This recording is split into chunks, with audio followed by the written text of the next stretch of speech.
السلام عليكم، نتمنى انكم تكونوا بخير وعلى خير وعواشركم مبروكه. مرحبا بكم معايا في فيديو جديد. غادي نحضروا حلوه الرخامه.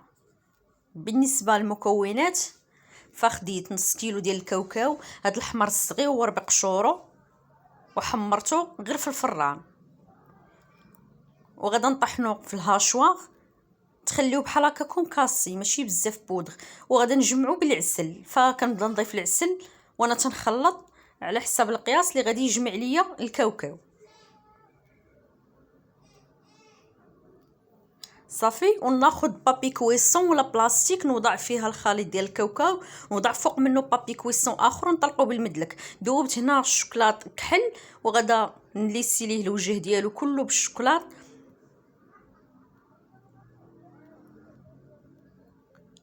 ونخليه حتى يجمد هذاك الشوكولات.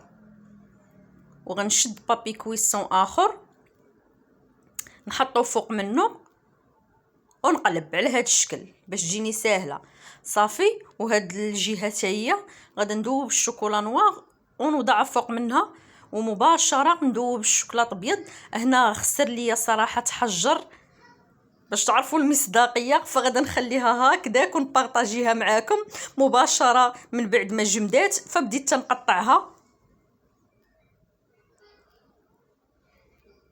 ديروا شي سكين يكون حاد باش هكا في التقطاع ما تفرتتش ليكم.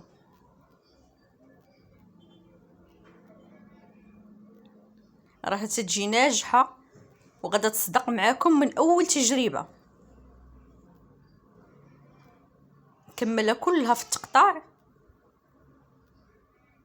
شوفوا كيفاش تجي. انا خليتها في السمكه رقيقه، بغيتها على هذا الشكل، ووضعتها في الكويغطات وقدمتها.